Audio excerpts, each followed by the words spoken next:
nivel de crecimiento económico.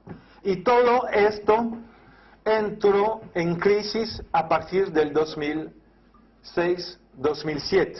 Aquí en España la crisis empezó en 2008 y realmente afectó de manera muy fuerte a la economía en el Estado español a partir del 2009-2010. Pero se inició la crisis realmente en el 2006. La crisis empezó en Estados Unidos de manera, yo diría, clásica, por la sobreproducción en un sector de la economía, que era el sector inmobiliario. Como hubo una sobreproducción en el sector inmobiliario en el Reino Unido, en Irlanda y en España. Esa sobreproducción inmobiliaria produjo la explosión de la burbuja inmobiliaria. Bajaron los precios de los activos inmobiliarios y los que se habían endeudado para comprar viviendas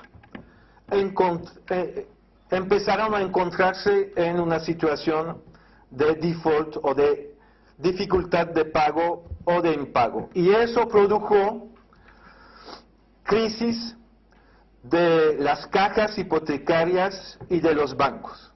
Digo esto porque lo que está ocurriendo en España ahora ya lo vivió, por supuesto, 3 años atrás, 4 años atrás, 5 años atrás, Estados Unidos, Reino Unido, Irlanda. No hay una excepción española. Hay varios países de las economías más industrializadas que conocieron el mismo tipo de desencadenamiento de la crisis. Bueno, entonces, sobreproducción, reducción de los precios debido a la explosión de la burbuja y entonces crisis de las agencias y cajas hipotecarias y de los bancos. Entonces la pregunta es la siguiente: ¿cómo se hace que la Unión Europea y la zona euro son más afectados que Estados Unidos por la crisis, cuando la crisis realmente empezó en Estados Unidos? Yo dije, en 2006, con el inicio de la reducción de los precios de la vivienda, y 2007-2008 en Estados Unidos con las bancarrotas de agencias hipotecarias y luego de los bancos como Lehman Brothers el 15 de septiembre de 2008.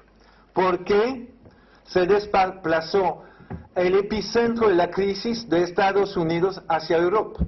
¿Y por qué es más profunda la crisis en la Unión Europea que en Estados Unidos? Entonces, hay varias razones. Primero, los bancos europeos tomaron muchísimos riesgos en el mercado de los subprimes en Estados Unidos. Los bancos suizos, alemanes, franceses, ingleses, no tanto los bancos españoles porque están metidos en la burbuja inmobiliaria aquí y no está Santander, BBVA y otros no estaban invirtiendo mucho en Estados Unidos. Entonces, primero afectó a los bancos del norte de Europa. E incluso me acuerdo muy bien que varios comentaristas dijeron, bueno, los bancos españoles han sido muy cautelosos y no van a ser afectados por la crisis que afecta a la Unión de Bancos Suizos, a la Deutsche Bank, a BNP Paribas, a RBS del Reino Unido, y etcétera. Pero sí, finalmente afectó a la banca española también. Bueno, primera cosa, los bancos europeos tomaron riesgos enormes. Segundo, el problema viene de las características de la Unión Europea y de la zona euro. A nivel de la Unión Europea, tenemos una diferencia muy grande con Estados Unidos. Estados Unidos es una federación de más de 50 estados y tiene un presupuesto federal que hace transferencias a los estados frágiles de la Federación de los Estados Unidos de Norteamérica. Se hace una comparación.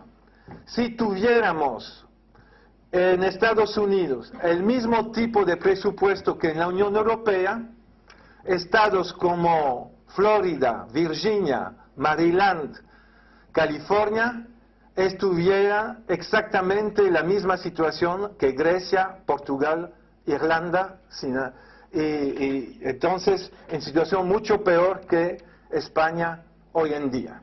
Sí, una situación tipo Grecia, Portugal e Irlanda. Entonces, la diferencia entre la Unión Europea y Estados Unidos es que el presupuesto de la Unión Europea representa solamente 1% del Producto Bruto Interno de las economías de la Unión Europea. Eso es un aspecto muy importante. El segundo aspecto, ustedes lo saben, es que se prohíbe al Banco Central Europeo y a los bancos centrales de la zona euro de otorgar crédito a los poderes públicos. La construcción de la zona euro implicó la prohibición del crédito de parte de los bancos centrales a los países de la zona euro. Es importante tener esto en cuenta, porque si ustedes no solamente miran hacia Estados Unidos, pero hacia el Reino Unido, pueden ver que el Reino Unido, que tiene un nivel de endeudamiento mucho más alto que España, no tiene el mismo tipo de crisis que España. Porque el Banco de Inglaterra, no haciendo parte de la zona euro, otorga crédito al gobierno de David Cameron para rescatar al Estado y permitir al Estado de intervenir en la economía y ayudar a los bancos.